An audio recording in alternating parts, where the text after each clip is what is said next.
नमस्कार। स्वागत है आपका एग्ज़ाम सार में। आज है 30 मई 2022 और 30 मई 2022 की जितनी भी इम्पोर्टेंट न्यूज़ है उन सब को कवर करेंगे हम एमसीक्यू के रूप में।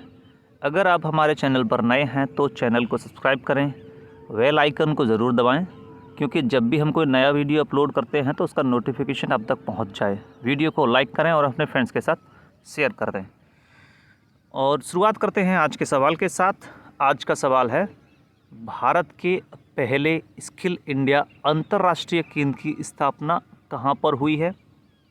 ऑप्शन 1 है भुवनेश्वर, ऑप्शन 2 है वाराणसी, ऑप्शन 3 जोधपुर, ऑप्शन 4 कानपुर। आप इसका आंसर कमेंट बॉक्स में दें और वीडियो के अंत में बताएंगे हम आपको कि इसका सही उत्तर क्या है। चलिए शुरुआत करते हैं आज के करंट अफेयर्स की क्वेश्चन नंबर 1 के साथ।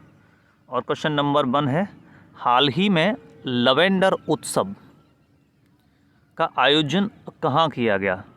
Option 1 Uttarakhand, option 2 Jammu and Kashmir, option 3 Himachal Pradesh, option 4 Ladakh.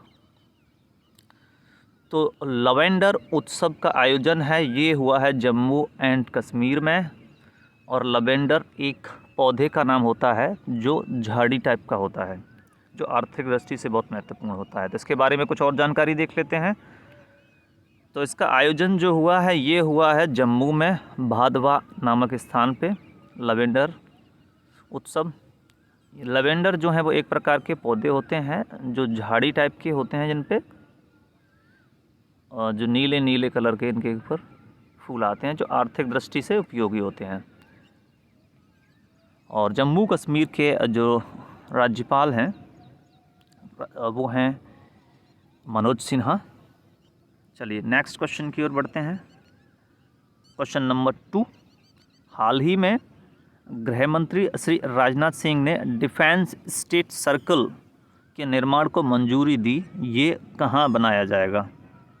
Option 1 Uttarakhand, option 2 Assam, option 3 Uttar Pradesh, option 4 Punjab. तो डिफेंस स्टेट सर्कल जो है ये बनाया जाएगा उत्तराखंड में। तो डिफेंस स्टेट सर्कल का निर्माण कहाँ किया जाना है? ये किया जाना है उत्तराखंड में, ये आपको याद रखना है। और वर्तमान में यहाँ के जो मुख्यमंत्री हैं यानी उत्तराखंड के मुख्यमंत्री हैं पुष्कर सिंह धामी, और यहाँ के राज्यपाल जो हैं वो हैं गुरमीत सिंह। नेक्स्ट क्वेश्चन की ओर बढ़ते हैं। क्वेश्चन नंबर 3, हाल ही में सुर्खियों में रहा आभा क्या है? ये एक स्वास्थ्य खाता है, ऑप्शन 2 बैंक का अकाउंट है, ऑप्शन 3 बीमा अकाउंट है, ऑप्शन 4 इनमें से कोई नहीं। तो इसका जो सही जवाब होगा, यानी आभा क्या है, तो आभा एक स्वास्थ्य खाता है। आभा का मतलब होता है आयुष्मान भारत हेल्थ अकाउंट। ये एक्रोनियम है और इसका फुल फॉर्म होता है ABH का मतलब Ayushman Bharat bank account, Ayushman Bharat health account है ये। तो इसमें स्वास्थ्य से संबंधित डाटा को एकत्रित किया जाता है, जिसकी मदद जो है वो जब आप कभी भी बीमार होते हैं तो एक हॉस्पिटल से दूसरे हॉस्पिटल में जाते हैं तो उस डाटा का इस्तेमाल जो है, जो इसमें स्टोर किया जाएगा, भविष्य में उसको उपयोग किया जा सकता है। तो आभा क्या है? तो आभा एक आयुष्मान भारत के तहत ही एक हेल्थ अकाउंट है, जिसमें आपकी हेल्थ से संबंधित जो जितना भी डाटा या आंकड़े होंगे उसको एकत्रित किया जाएगा और उसका इस्तेमाल किया जाएगा। नेक्स्ट क्वेश्चन, क्वेश्चन नंबर 4, हाल ही में इंदिरा गांधी शहरी रोजगार योजना की शुरुआत किस राज्य ने की है? ऑप्शन 1 है Rajasthan, option 2 Madhya Pradesh, option 3 Kerala, option 4 Chhattisgarh. तो इंदिरा गांधी शहरी रोजगार योजना की शुरुआत की है राजस्थान सरकार ने। क्या है ये योजना? तो ये जो योजना है मनरेगा की तर्ज पर है। जो शहरी क्षेत्रों में जो लोग रहते हैं, जो बेरोजगार हैं, उनके लिए है ये योजना। और एक वर्ष में कम से कम 100 दिन के रोजगार की ये गारंटी देती है योजना। और इस समय पर राजस्थान के जो मुख्यमंत्री हैं ये हैं अशोक गहलोत, और राजस्थान के जो इस समय पे राज्यपाल हैं ये कलराज मिश्र। आज का अगला सवाल, क्वेश्चन नंबर 5, अंतर्राष्ट्रीय एवरेस्ट दिवस कब मनाया जाता है? ऑप्शन 1 है 28 मई, ऑप्शन 2 है 29 मई, ऑप्शन 3 है 30 मई, ऑप्शन 4 है 31 मई। तो अंतर्राष्ट्रीय एवरेस्ट दिवस कब मनाया जाता है? तो ये मनाया जाता है 29 मई को। हर वर्ष 29 मई को अंतर्राष्ट्रीय एवरेस्ट दिवस मनाया जाता है। तो माउंट एवरेस्ट के बारे में कुछ और जानकारी देख लेते हैं। तो इस दिन जो क्या होता है कि काठमांडू नेपाल और एवरेस्ट वाले क्षेत्र में जुलूस और स्मारक कार्यक्रम होते हैं। यहाँ पे कुछ प्रोग्राम्स किए जाते हैं इसको मनाने के लिए। और नेपाल में माउंट एवरेस्ट को क्या कहा जाता है? इसको कहा जाता है सागर माथा। जबकि तिब्बत में क्या कहते हैं इसको? तो तिब्बत में कहते हैं चोमोलोग्मा। ये भी महत्वपूर्ण है। भारत में तो इसको माउंट एवरेस्ट ही कहते हैं, पूरी दुनिया में माउंट एवरेस्ट कहते हैं। नेपाल में इसको सागर माता कहा जाता है और तिब्बत में इसको चोमोलोग्मा के नाम से जाना जाता है। 1830 से 1843 तक भारत के जो सर्वेयर जनरल रहे थे जिनका नाम है जॉर्ज एवरेस्ट, को श्रद्धांजलि के रूप में इसका जो नाम है वो रखा गया है एवरेस्ट। ये आपको पता होना चाहिए। तो माउंट एवरेस्ट है कहाँ? तो ये हिमालय के 3 भाग होते हैं और हिमालय में जो महान हिमालय है या ग्रेटर हिमालय है उसका ही भाग है। और हिमालय की जितनी भी ऊंची चोटियां हैं वो सब महान हिमालय में ही स्थित हैं। चलिए नेक्स्ट क्वेश्चन की ओर बढ़ते हैं। क्वेश्चन नंबर 6, इनमें से किस भारत सरकार के एक अधिकारी को विश्व व्यापार संगठन की समिति का अध्यक्ष बनाया गया है? यानी ये जो कमेटी है वो WTO की है। तो ऑप्शन 1 है संदीप सिंह, ऑप्शन 2 है संजय माथुर, ऑप्शन 3 है अजय सिंह, ऑप्शन 4 है अनवर हुसैन शेख। तो विश्व व्यापार संगठन की जो कमेटी है इसके अध्यक्ष बनाया गया है, ये है अनवर हुसैन शेख। तो अनवर हुसैन शेख को विश्व व्यापार संगठन समिति का अध्यक्ष बनाया गया है। और ये किसका स्थान लेंगे? तो ये मैक्सिको की जो एलिसा मारिया ओल्मेडा डी एलेजेंड्रो, बहुत बड़ा नाम है, आप अल्मीडा या मारिया एलेजेंड्रो के नाम से इसको याद रख सकते हैं। ये इनका स्थान लेंगे। और मुख्यालय कहाँ है? तो इसका मुख्यालय जो है वो जेनेवा में है। और स्थापना कब हुई है? तो WTO की स्थापना हुई है 1995 में। चलिए नेक्स्ट क्वेश्चन की ओर बढ़ते हैं।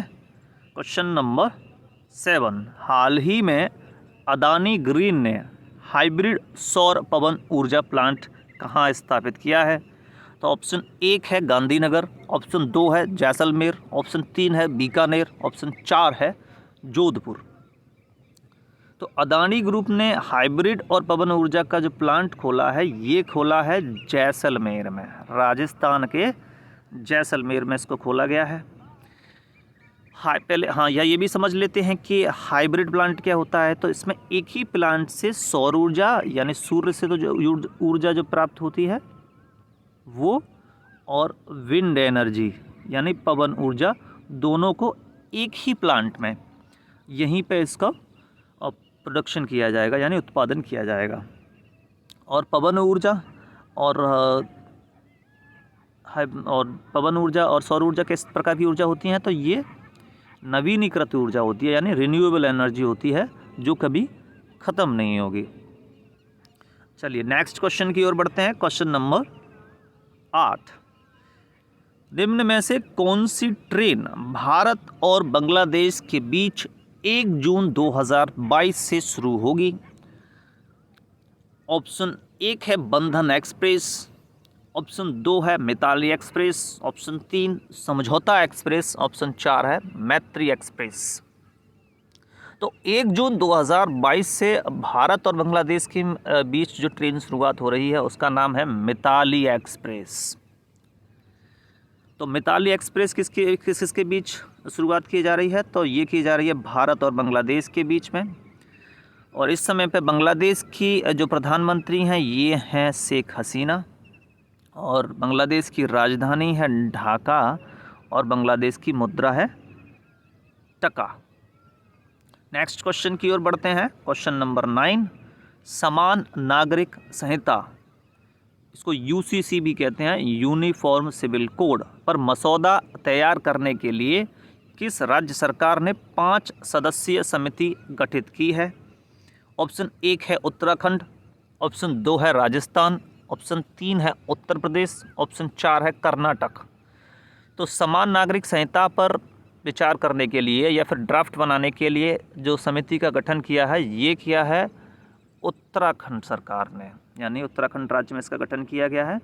और रंजना देसाई जो हैं वो इस समिति की हेड हैं, यानी अध्यक्षता वही कर रही हैं। रंजना देसाई कौन है? तो ये सुप्रीम कोर्ट की रिटायर्ड जज हैं, ठीक है। इनकी अध्यक्षता में इस समिति का गठन किया गया है और ये क्या देखेगी कि जो समान नागरिकता से संबंधित प्रावधान है उसका ड्राफ्ट तैयार करेगी। तो समान नागरिक संहिता क्या होती है? तो समान नागरिक संहिता का मतलब ये है कि जिस तरह से भारत में अभी अलग अलग धर्मों के लिए अलग अलग लॉज है, पर्सनल लॉज, तो उसको एक ही लॉ बनाना इसका उद्देश्य है। और समान नागरिक संहिता का जो प्रावधान है भारतीय संविधान के भाग 4 में है और आर्टिकल है 44। ये भी आपको याद रखना है। चलिए नेक्स्ट क्वेश्चन की ओर बढ़ते हैं। क्वेश्चन नंबर 10, हाल ही में संपन्न IPL 15 यानी ये 15वां संस्करण था इंडियन प्रीमियर लीग का, इसका विजेता कौन रहा है? Option 1 Rajasthan Royals, option 2 Gujarat Titans, option 3 Chennai super Kings, option 4 Mumbai Indians. तो IPL 15 का जो विजेता रहा है ये है गुजरात टाइटंस, यानी कि गुजराती शेर भारी पड़े हैं राजस्थानी रजवाड़ों पर और IPL 15 का जो खिताब है अपने नाम कर लिया है। और इस मैच में जो मैन ऑफ द मैच रहे हैं वो रहे हैं हार्दिक पांड्या, जो कि गुजरात टाइटंस के कप्तान हैं। ये वो टीम है जो इस बार नई शामिल हुई है IPL 2022 में। और इस मैच का जो आयोजन है ये हुआ था नरेंद्र मोदी स्टेडियम गुजरात में, मोटेरा में। ये था आज का अंतिम सवाल और अभी आपको हम बताते हैं कि आप आज के सवाल का सही उत्तर क्या है। तो भारत के पहले स्किल इंडिया अंतर्राष्ट्रीय केंद्र की स्थापना कहाँ की गई है? तो इसके ऑप्शंस थे भुवनेश्वर, वाराणसी, जोधपुर और कानपुर। तो इसका जो सही उत्तर है ये है भुवनेश्वर, और भुवनेश्वर कहाँ है? उड़ीसा में। तो पहले स्किल इंडिया अंतर्राष्ट्रीय केंद्र की स्थापना की गई है भुवनेश्वर उड़ीसा में। इसका उद्देश्य ये है कि बाज़ार की मांग को देखते हुए उसी तरीके का कौशल की ट्रेनिंग दी जाएगी ताकि उनको रोज़गार प्राप्त करने में भारत के यूथ को आसानी हो, और जो अंतर्राष्ट्रीय मार्केट है और इकोनॉमी है उसके हिसाब से उनको ट्रेनिंग दी जा सके। तो आज के वीडियो में इतना ही। वीडियो अच्छा लगा हो तो वीडियो को लाइक करें, चैनल को सब्सक्राइब करें और अपने फ्रेंड्स के साथ शेयर करें। और अगर आप इन क्वेश्चंस का PDF भी चाहते हैं तो इसका लिंक आपको वीडियो के डिस्क्रिप्शन में मिल जाएगा। वहाँ से आप हमारे टेलीग्राम चैनल एग्जाम सार से इसको डाउनलोड कर सकते हैं। Thank you.